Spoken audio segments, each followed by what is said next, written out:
Yan guys, pag ayan, salba.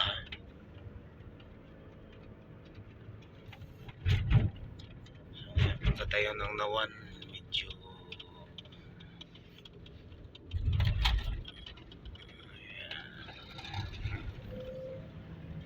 hindi makita sa baba.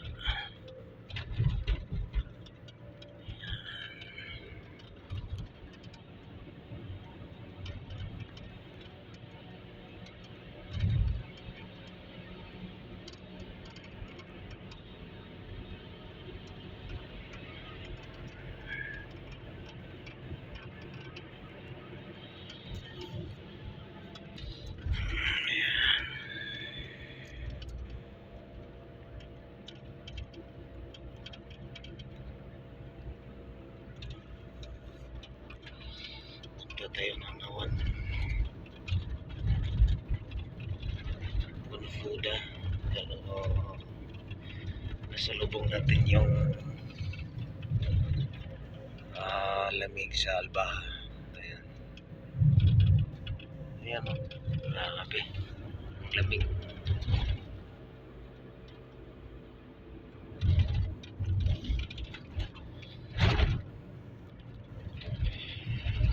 Grabe ang lamig ngayon sa Alba.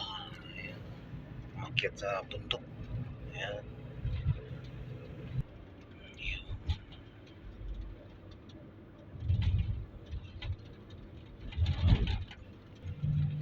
Ayun. Kapal ng fog.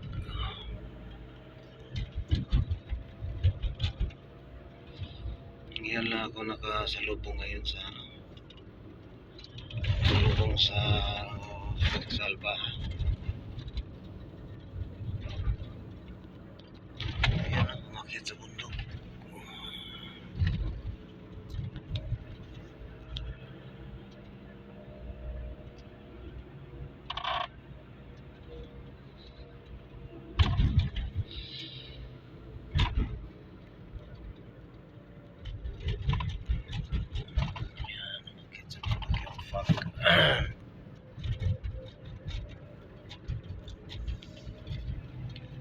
Grabe.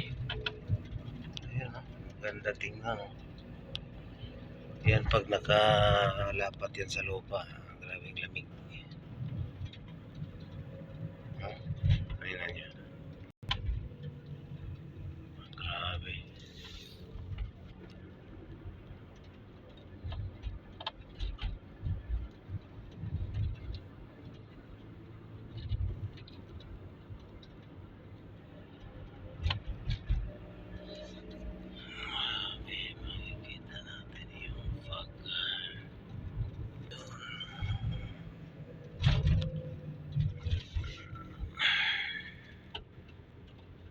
Ayan o.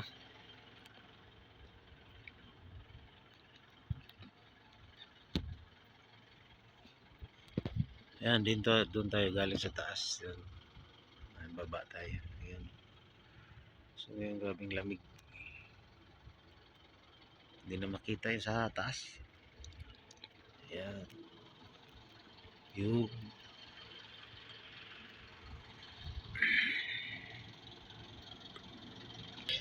hanggang sa baba to guys yung yung ulap na yan.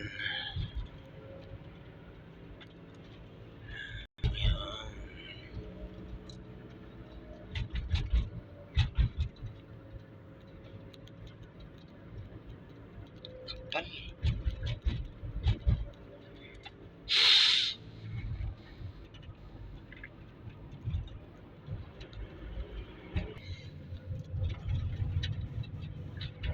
Gandang tingnan. Mga monkey lumabas dahil dinamigan, hanap ng pagkain. Parang malabo sa baba. Grabe.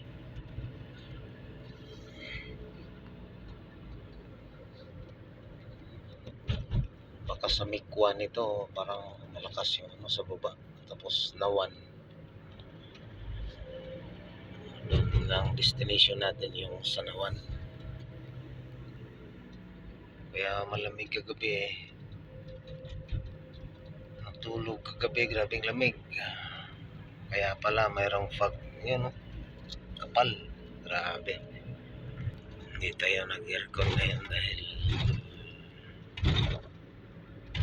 malamig sa labas.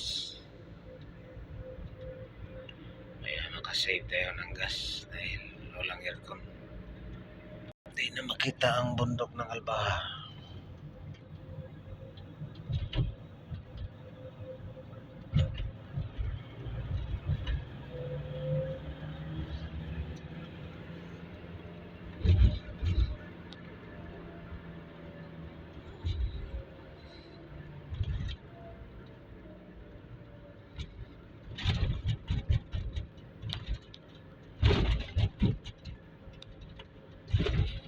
Pag walang fog yan, makikita natin yan sa taas. Yan. Klarong klaro. Maliwanag na maliwanag yan. Pag dito ka sa baba, nakatingin sa taas. Pero ngayon hindi dahil may fog.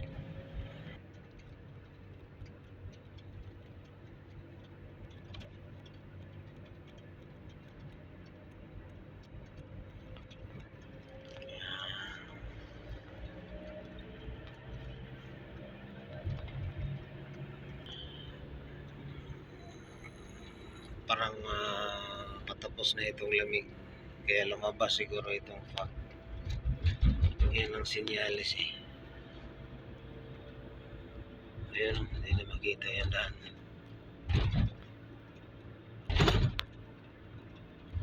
Medyo makita pa.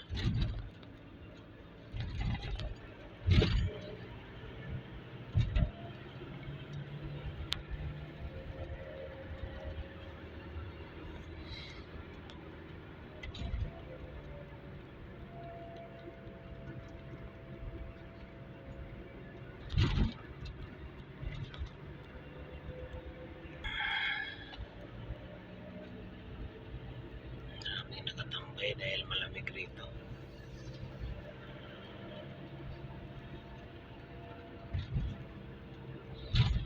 Ito yung water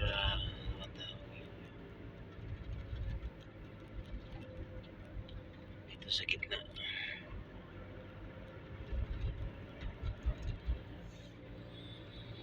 Tawag bumbero. Water truck station pala. Ayan. Fire station.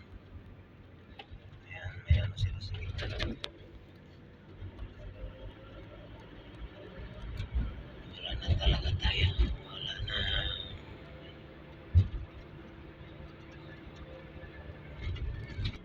May edad na, hindi na tayo makabigkas sa mga sinasabi.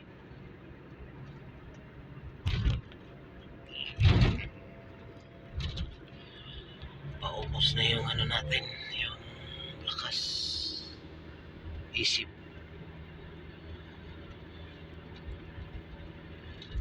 At isama na lang natin nasaktan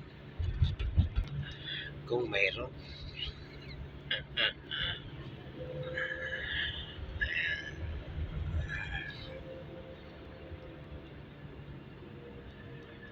May mga previous vlog tayo nito guys, yung ilang ito sa Albaha, ilang tunnel. So 25 tunnel to guys yung sa Albaha. Ayan. Lahat. Ayan, medyo nawala na yung fog. Sa taas na duman, wala sa baba. Pag doon ka sa taas, maramdaman kasi yung ulap na sa taas eh. Ayun. So dito sa baba wala.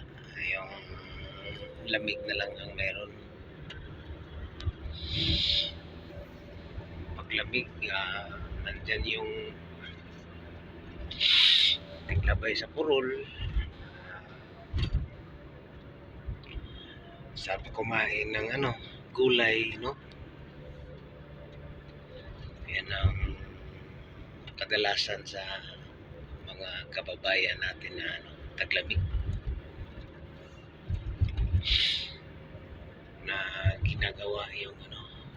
nagluluto ng mainit na sabaw. Sus, Ginoo.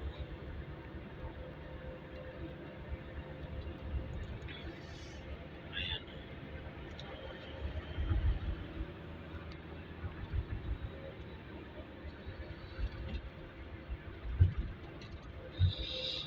Tapos nandyan si Jowa.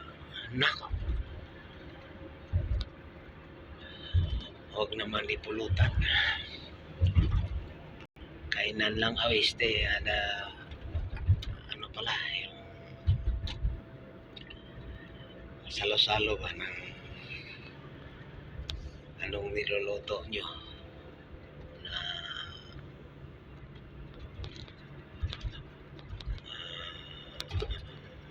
mino, no? Kaya umalis tayo ngayon guys dahil magawa natin yung injection pump nila makita nasa ilalim ng plastic. Punta tayo ng Jeddah kasi dito wala salbaha ang calibration, so punta tayo ng Jeddah. Nandun yung malaking workshop na yung calibrate ng injection pump sa GCB. Ito natin dito model.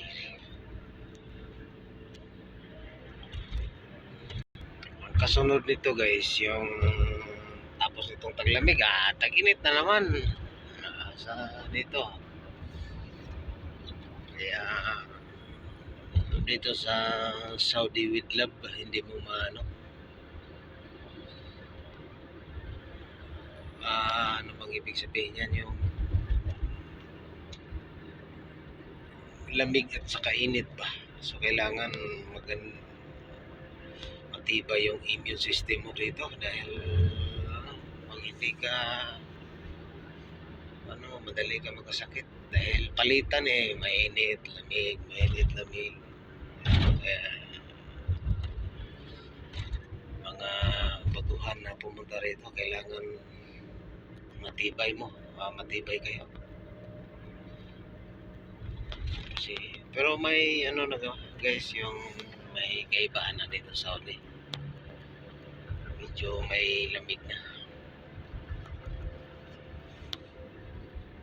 hindi masyadong mainit na. Pero ang pinakainit talaga guys dito, ito yung Confuda Jisan, pero kasama na yung Jeddah. Init, grabe yan ang pinakainit rin sa Saudi. Saka humid, damam. Tagal tayo sa damam dati, 6 years tayo. Kaya marami ng luha sa damam. Luha, marami ng trabaho na experience natin doon sa damam. Ngayon sa Riyadh na naman tayo. Ayan.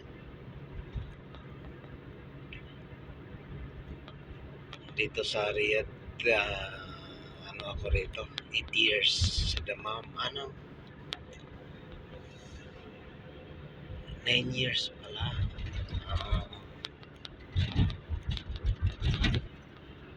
9 years. Mag-15 na tayo rito. 15, oo. 15. Natao na tayo sa aking kumpanya. Pero wala, resibo pa rin ang naipon palagi. Pero sige lang, laban lang. Dahil may pinapaaral tayong mga kolehiyo ngayon. Ayan, pagkatapos nito, pwede na. Ayan, tuloy-tuloy na ang laban. Ayan na guys, salamat at dito na lang yung video natin. Sinishare ko lang sa inyo yung Albaha ang nagfa-fog dito. So okay guys, thank you. Bye bye.